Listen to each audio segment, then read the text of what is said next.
저는 몇 번 그런 생각을 했습니다.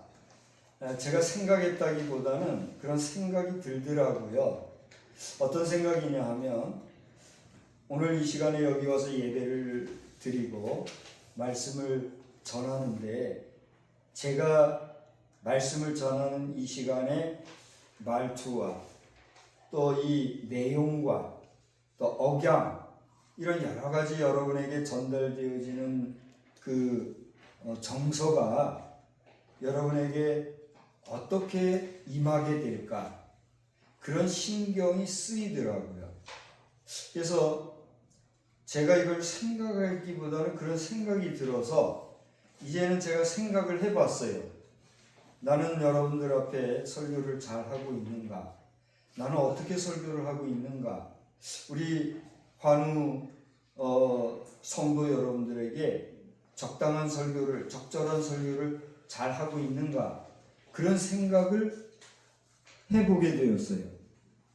여러분은 오늘 이 예배를 통하여 이제 여러 가지 순서가 있고 그 가운데서 좀 다소 많지만 설교 시간을 통해서 하나님의 말씀을 듣는다라고 받아들이면서 설교를 듣고 계신데 여러분 오늘 이 시간에 전하는 저의 이 이야기는 육신으로 치면 사람, 인간 박성수라고 하는 여러분보다는 나이도 적고 연륜도 적은 한 사람이 이야기하는 것이지요. 그렇죠? 이 이야기하는 것이기 때문에 이것이 그 이야기, 사람의 이야기로 끝나면 오늘 제가 여러분 앞에 이야기하는 이 이야기는 여러분에게 하등 도움이 있을까요? 없을까요? 없어요. 하등 상관이 있어요? 없어요? 없지요. 그런데도 여러분 가운데는 어떤 분은 사모하는 마음으로 어떤 분은 열심히 이 자리에 나와서 예배 드린단 말이에요.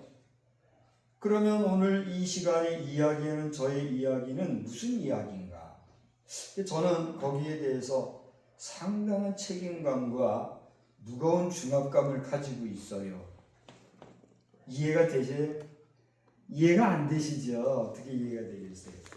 근데 저는 오늘 그러한 마음을 여러분 앞에 이 시간에 표현을 하면서 그럼에도 불구하고 하나님께서 저를 목사라는 직분을 주셔서 설교하게 하시는 일을 맡기셨을 때는 제가 잘나거나 똑똑하거나 뭐 대단한 존재가 아니라 부족하고 무능한 연약한 저이지만 그런 저라도 들어서 하나님의 뜻, 하나님의 마음, 하나님의 전하시고 싶어 하시는 하나님의 이야기를 대언하게 하신다라는 사실을 벌써 아멘하는 분이 계시네요. 제가 힘이 납니다. 여러분 믿으시기 바랍니다. 아멘. 그리고 저도 부족하지만 그런 믿음으로 이 시간에 이야기를 지금 하고 있어요. 할렐루야. 그러니까 어떻게 보면 참 신기해요. 내가 무엇이간데 이런 귀한 시간에 귀한 이야기를 할까? 여러분 이 세상을 살다 보면요 말 잘하는 사람 많지요. 참 많아요. 뭐 누구누구를 지칭하거나 어떤 말을 했던 말을 하길 수는 없지만 들어보면 말 잘하는 사람들 참 많잖아요.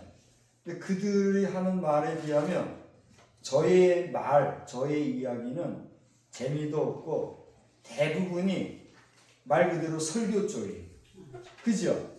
일방적으로 그냥 뭔가 선포하는 얘기잖아요. 그렇죠? 그런데 그런 설교조의 말, 설교조로 하는 이야기가 저의 일상생활 속에서도 평범한 대화 중에도 그렇게 설교조로 이야기를 하나 봐요. 그래서 저의 이야기에 대하여 부담감을 가지고 불편해하기까지 하는 그런 사람이 있나 봐요. 저는 그런 생각을 해보지 않았지만 어느 날 누군가 어떤 상황 속에서 내 말은, 내 이야기는 그래 이렇게 얘기해 줄 때 제가 놀랄까요? 안 놀랄까요? 놀라지요. 나는 그런 게 아닌데 그렇게 하는 나를 돌아볼 때 나는 많이 마음이 어렵다는 얘기예요. 지금 이 시간에 지금까지 장황하게 여러 얘기를 했는데 이 이야기가 여러분에게 어떻게 들릴지도 저는 잘 모르겠어요. 중요한 것은 여러분이 오늘 이 시간에 박성수 목사라고 하는 사람이 하는 이 이야기가 그냥 사람의 이야기가 아니라 사람의 이야기지만 그 이야기 속에 하나님의 뜻과 하나님의 마음과 하나님의 의도가 담겼다는 사실로 여러분이 받아들인다고 하면 그 이야기를 하는 저나 여러분이나 우리는 하나님의 주권하에서 하나님의 이끄심과 하나님의 섭리하심 안에 거하는 자들이라는 사실을 믿으시기 바랍니다. 아멘. 저도 그런 믿음으로 부족하지만 이 시간에 담대하게 말씀을 전하고자 해요. 할렐루야. 아멘. 그래서 오늘은 저는 회복을 위한 하나님의 섭리 이런 제목으로 말씀을 전하려고 해요. 다 같이 해봅시다. 회복을 위한 하나님의 섭리. 하나님의 섭리. 예, 회복이라는 말은 굳이 설명하지 않아도 될 것 같아요. 그렇죠? 여러분들도 건강이 회복되어지고 또 여러분들의 병난 게 빨리 치료가 되어서 정상적으로 회복되어지기를 바라는 그런 마음이 있지 않아요? 그런 것처럼 우리 모든 사람들의 삶 가운데는 육체적인 건강의 회복, 경제적인 어려움의 회복, 인간 간의 관계성의 회복, 또 여러 가지 살아가면서 사람들 사이에서의 상호간에 되어지는 일들이 회복되어지기를 바라고 또 그런 좋은 관계를 형성해 가기 위해서 우리는 열심히 수고하지 않습니까? 그렇죠? 그렇다면 회복이라는 것은 언제 필요한 겁니까? 회복이라는 게 왜 필요해요? 회복이라고 하는 것은 그 상황이 좋지 않고 그 상황이 열악하고 그 상황이 아주 어둡고 힘들 때 낙심되고 절망스러울 때 그렇게 있을 수 없기 때문에 절망과 낙심이 변하여 소망이 되고 어려움과 또 근심이 기쁨과 밝음이 되고 좋은 시절, 좋은 세월, 좋은 환경이 되게 하고자 하는 것이 회복이잖아요. 그래요, 안 그래요? 그렇죠. 그러니까 회복이 필요하다는 것은 무엇을 의미합니까? 지금 상황이 좋지 않다는 거지요. 그렇죠. 그렇다고 하면 오늘 제목에서 회복을 위한 하나님의 섭리라고 하는 건 뭐죠? 우리 인간의 삶이 어려울 때 그 모든 어려움을 고치시고 싸매시고 치료하시고 어루만져 새롭게 되고 변화되어 더 힘있게 하시고자 한다고 하는 말이잖아요. 그렇게 하기 위한 하나님의 섭리, 섭리라는 게 무엇일까요? 섭리라고 하는 말은요 참 어려운 말이에요. 그렇죠? 참 어려운 말이라서 많은 사람들이 섭리라고 하는 이 말을 설명하기 위해서는 상당한 생각과 지식이 필요한 것 같아요. 그래서 저도 이 시간에 섭리란 말을 표현을 해야 되는데 여러 가지 말하려면 그것만 말하다가도 시간이 다가가기 때문에 쉽게 말하려고 해요. 그건 뭐냐면 하나님께서 그 여러 가지 회복하시기 위한 뜻, 계획 그걸 얘기한다 이렇게 생각을 하면 되겠어요. 어려워요? 어렵지 않아요? 어렵지 않지요? 하나님께서 우리의 어려운 사정과 형편을 변화시켜서 좋은 환경으로 만들려고 하는 계획, 뜻을 가지고 있다. 이런 걸 생각하면 돼요. 그런데 그 계획이라고 하는 것은 단순하게 우리 사람이 생각하고 사람이 설계하고 사람이 뜻하는 바와 같은 그런 계획 정도가 아니라 우리 인간의 생각과 상식과 지혜와 지식을 초월한 하나님의 신묘막 측하시고 오만 가지 상황들을 아름답게 만들어 가시는 그런 복된 하나님의 방법이기 때문에 우리가 그 섭리란 말을 함부로 말할 수가 없는 거예요. 그러나 간단하게 말해서 우리의 어려운 형편을 고치시기 위한 하나님의 계획과 뜻, 이렇게 이해를 하시면 큰 어려움은 없을 것이다. 이 말씀을 제가 먼저 드리면서 저는 오늘 이 에스겔서라고 하는 성경을 잠깐 소개하려고 합니다. 이 에스겔서는요, 예레미야 선지자가, 우리가 지난 주간과 지지난 주간에는 예레미야서와 예레미야 애가서를 가지고 우리 설교했거든요.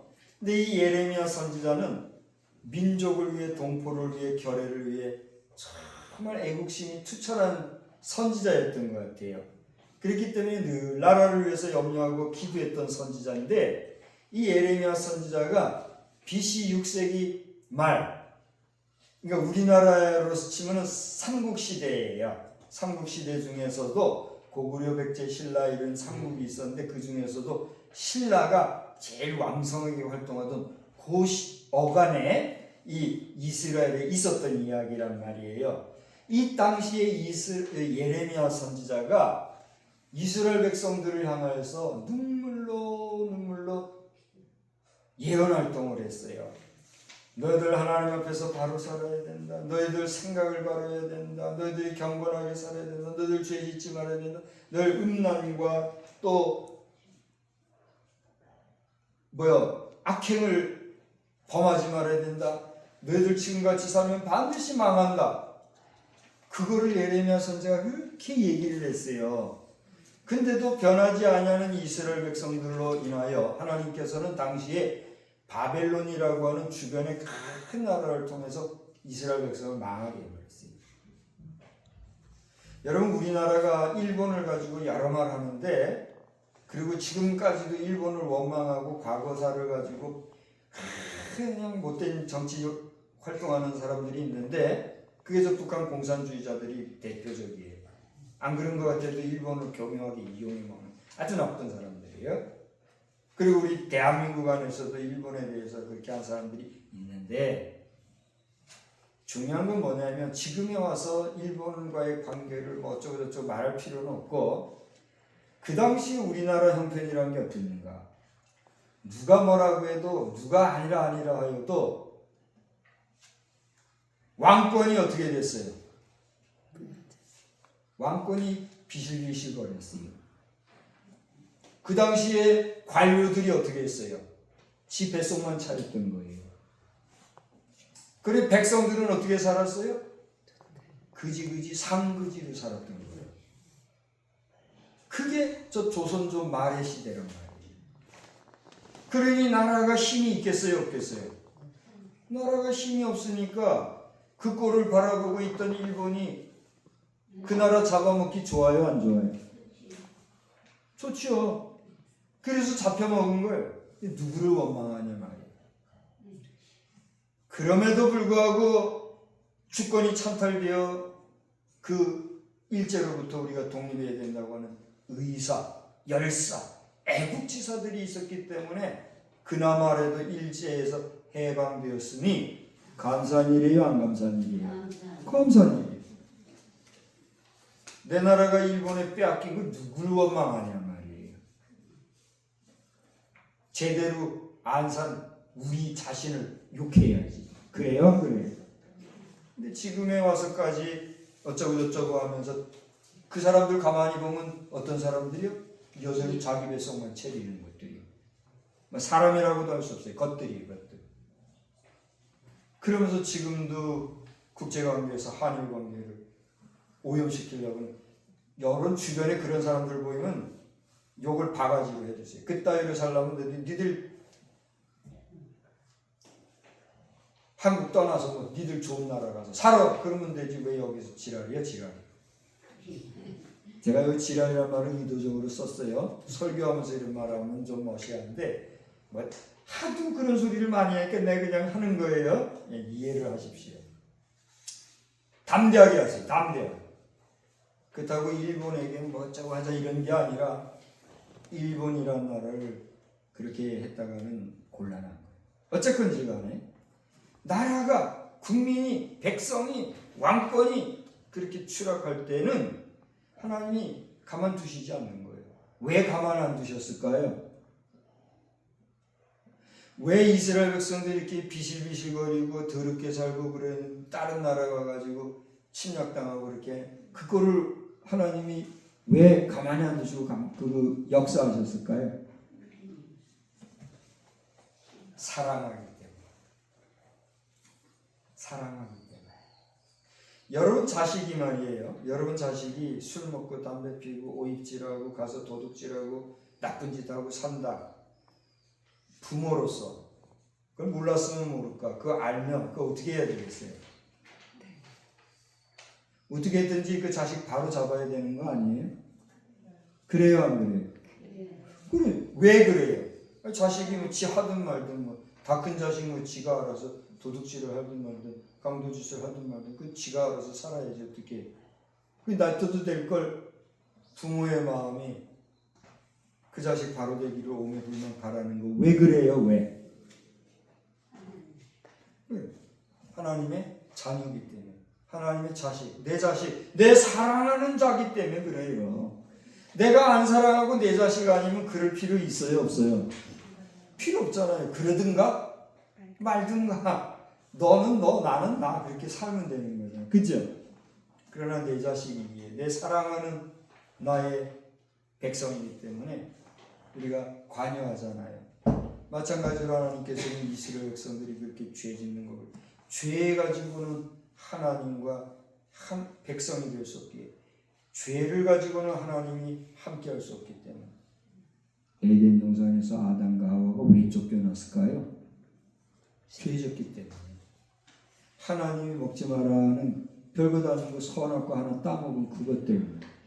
하나님은 거룩하신 분이요 근본 하나님의 그 거룩성 때문에 조금이라도 죄를 가진 것을 용납할 수 없기 때문에 하나님의 공의가 불순종한 그 아담과 하와를 에덴 동산에서 축출해내셨던 것을 우리가 상기할 때 이스라엘 백성들이 많이 했던 죄를 하나님은 치리하고 바로 고치기 위해서 그 큰 바벨론을 통해서 이스라엘 백성을 멸망시켰던 거예요. 그래 예레미야가 그렇게 외쳤는데도 말 안 듣던 이스라엘 백성들이 결국은 바벨론의 포로로 잡혀갔는데 그 당시에 이 에스겔이라는 선지자도 예언 활동을 했던 거예요. 그러니까 예레미야 선지자는 이스라엘 백성들이 바벨론의 포로가 되기 전에 회개하시오 회개하시오 그렇게 외쳤지만 회개하지 않던 이스라엘 백성들이 바벨론으로 끌려갔거든요. 그때 이 에스겔도 같이 끌려간 거예요. 그 포로의 몸으로 가서 바벨론에 있으면서 그 바벨론에서 에스겔 선지자가 강력히 외쳤던 내용이 이 에스겔서예요. 그래서 이 에스겔서를 읽어보면 여러 가지 말씀들이 많이 나오는데 그 중에서 대표적인 말씀이 있어요. 그건 에스겔서 18장에 나오는 말씀인데 우리 한번 따라서 합시다. 범죄하는 영혼은 죽을 것이라. 그런 말씀이 나와요. 그러니까 여러 가지 말씀 중에 에스겔서의 이 18장에 나오는 말씀 중에 범죄하는 그 영혼은 죽을 것이다 하는 이 말씀은요. 우리 모든 인간이 죄를 가지고는 영원히 살 수 있다는 얘기예요? 없다는 얘기예요?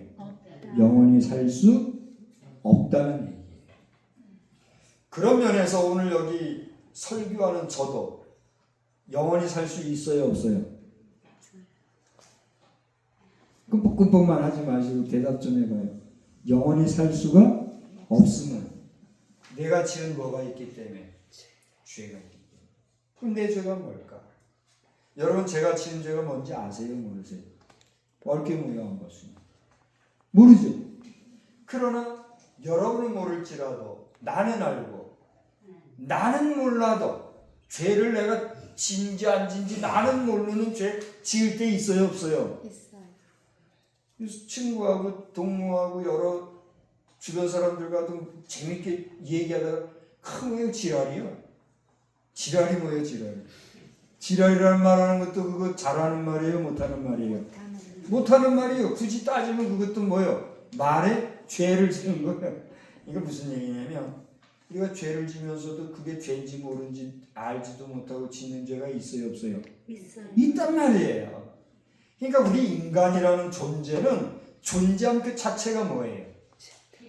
죄 없이 났는지 모르나 죄 많은 세상에 사는 그것으로 인해 우리는 뭐예요? 죄인으로 만들어져 가는 거예요. 할 수 없어요. 내 의지와 상관이 없는 거예요. 그러니 고대 얘기했죠? 죄를 가지고는 하나님 앞에 설 수 있어요, 없어요? 없는 거예요. 그 죄의 싹은 뭐예요? 사망. 예수께서는 범죄한 그 영은 죽을 거다 이런 얘기가 나와 있단 말이에요.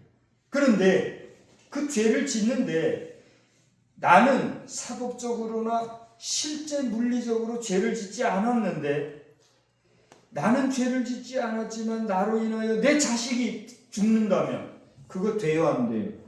안 돼요.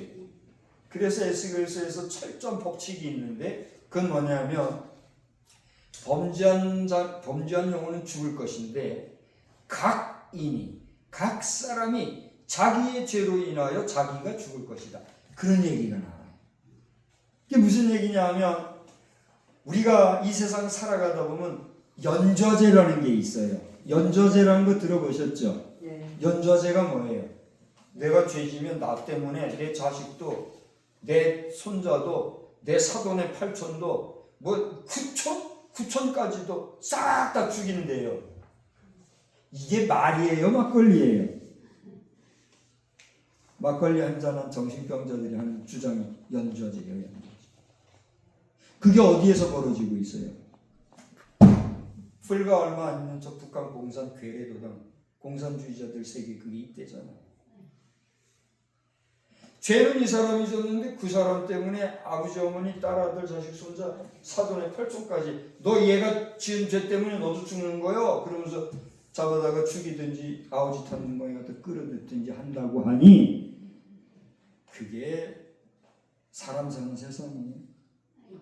그런데 그게 못하고 거기서 나온 지령을 받고 거기서 나오는 말 듣고 그 사람들이 하는데 빠져가지고 정치활동하는 꾼들이 있으니 지금 이 나라가 어떻게 된 거예요? 도탄에 빠져도 여간 도탄에 빠진 게 아니에요. 그러니 이 나라를 겉보기에는 좋아 보여도 우습게 여기는 나라들이 지금 이 세계 지구촌에 여러 나라가 지금 생겼다는 거예요. 기가 막힌 노릇이죠. 기가 막힌 노릇. 자, 오늘날 한탄하려고 하는 걸 얘기하려는 게 아니에요. 그럴 시간도 없고 에스겔서의 주된 내용은 뭐라고요? 각 사람은 각 사람이 지은 죄값을 받을 거다 이거예요. 그러므로 오늘 이 자리에 저와 함께 예배하는 여러분들 가운데 하나님 앞에 내가 지은 죄가 있다고 하면 철저하게 회개하고 용서를 받으시기를 바랍니다.